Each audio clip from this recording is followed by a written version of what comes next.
Bienvenue dans cette vidéo dans laquelle je vais vous expliquer dans le détail comment changer le visuel de votre player lorsque vous publiez un document à partir de votre PowerPoint avec le logiciel iSpring. Alors par défaut, je fais un aperçu de cette diapositive. Par défaut, vous allez trouver un player qui va être configuré de manière à permettre à l'utilisateur de naviguer, d'aller et venir dans votre cours à sa guise avec un certain nombre d'outils.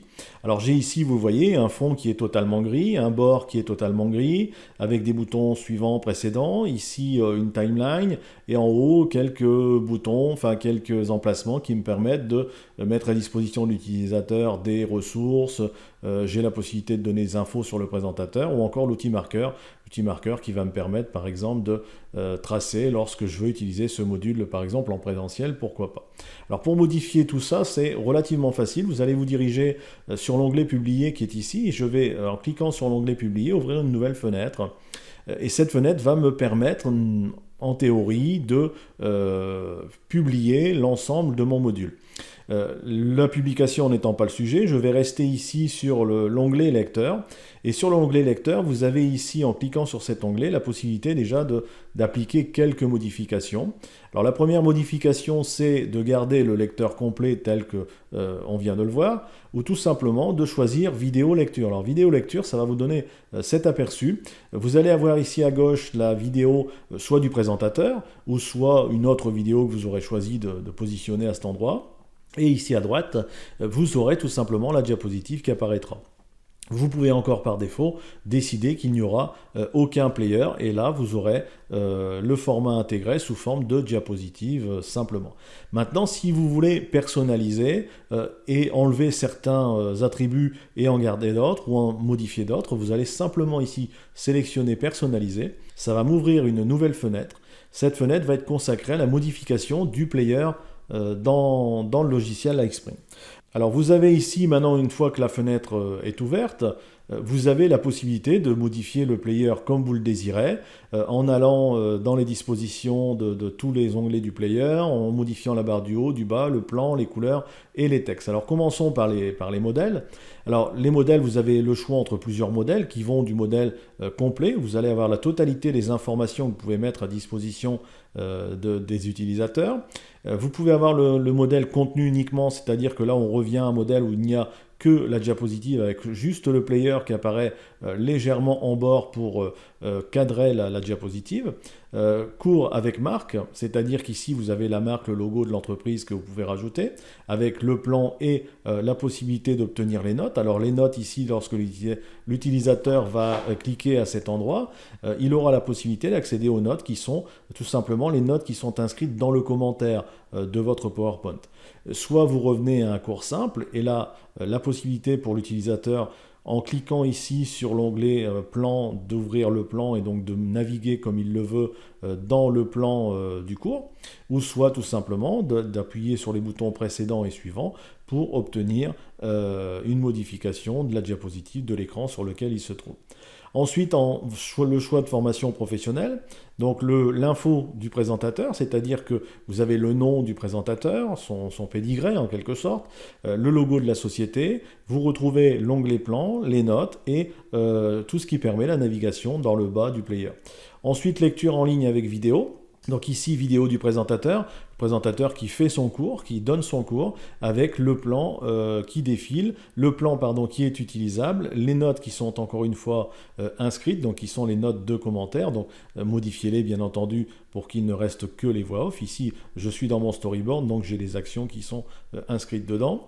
La présentation, donc ici on est dans un player de présentation, comme on pourrait présenter un PowerPoint tout simplement. Et présentation entreprise, donc avec le logo de l'entreprise et avec le plan de navigation. Alors maintenant, on peut modifier tout cela, on pourra le sauvegarder et vous pourrez importer le modèle que vous aurez sauvegardé une fois qu'il sera modifié complètement, si vous décidez de garder toujours le même modèle. Alors ensuite, vous allez dans Disposition, et là dans Disposition, vous allez avoir un peu plus un peu plus d'éléments. Vous allez pouvoir déjà soit cocher, décocher la barre du haut, donc décider de lui donner un visuel ou pas. Vous pouvez également cocher ou décocher la barre latérale. Et si vous la cochez, vous pouvez la mettre soit à droite, soit à gauche. Donc à vous de le décider. Même chose pour la barre du bas, vous décidez qu'elle soit affichée ou pas. Et sur la barre ici les fonctionnalités du plan, vous allez pouvoir choisir l'emplacement soit sur la barre du haut, soit sur la barre latérale, soit tout simplement sur la barre du bas. Et là, à ce moment-là, le plan, l'apprenant ou l'utilisateur devra cliquer ici en bas pour obtenir le visuel sur le plan. Même chose pour ce qui est des notes, même chose pour ce qui est du logo de la société, de l'info du présentateur. Vous pouvez modifier à souhait en fonction de ce que vous voulez tous ces éléments. Maintenant, allons sur la barre du haut. Alors, petite chose intéressante sur la barre du haut, ce sont les possibilités de modifier. Alors, on a vu qu'on pouvait décider de mettre ou à gauche ou à droite, en allant dans Disposition ici. On pouvait mettre à gauche ou à droite les informations, ressources, outils marqueurs, etc. Et on va pouvoir faire mieux. Je vais tous les cocher pour les afficher. Et moi, je veux donc les garder à gauche, mais je pourrais très bien faire la même chose à droite. Mais j'aimerais que les notes soient en premier et que le plan soit en deuxième, par exemple. Et pour le reste, je n'ai pas de préférence particulière.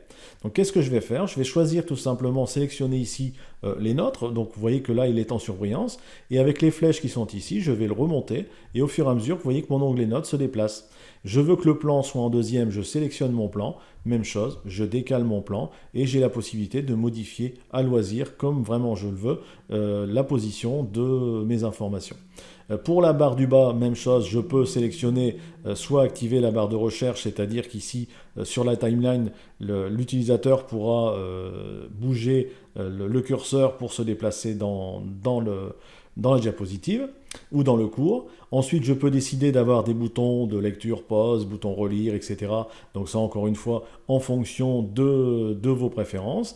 Et pour l'onglet plan, même chose, vous pouvez le modifier à loisir, soit en affichant ou pas les diapositives. Si vous n'affichez pas les diapositives, il faudra bien entendu renommer vos diapositives dans le PowerPoint pour qu'ils puissent être affichés en quelque sorte sous forme de sommaire.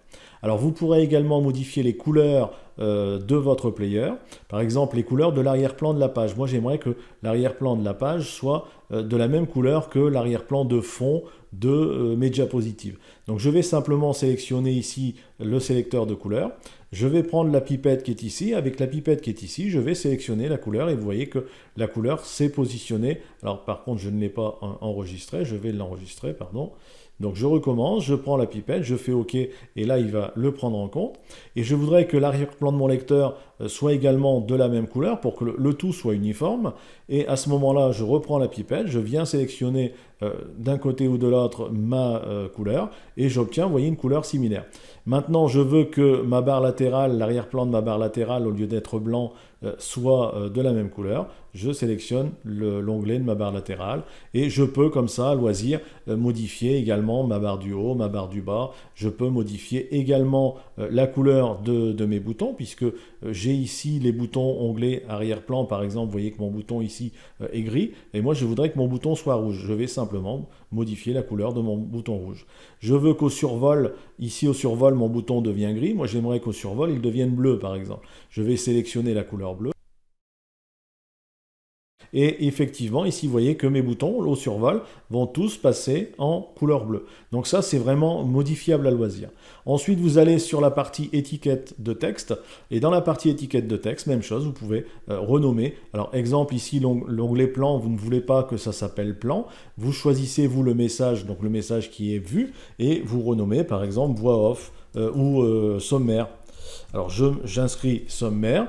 Je vais, une fois que j'ai inscrit sommaire, une fois que j'aurai enregistré, j'aurai ici mon onglet sommaire qui va s'inscrire à la place de mon onglet plan, tout simplement. Si je modifie mon onglet notes, même chose, lorsque je vais enregistrer, j'aurai mon onglet notes qui sera modifié par le texte que j'aurai inscrit dedans. Voilà donc pour les modifications du player. Vous pouvez les modifier à loisir. N'hésitez surtout pas, faites-vous plaisir et surtout coller à la charte graphique de ce qui vous est imposé, soit par votre entreprise, soit par votre client. À bientôt et je vous remercie de m'avoir écouté.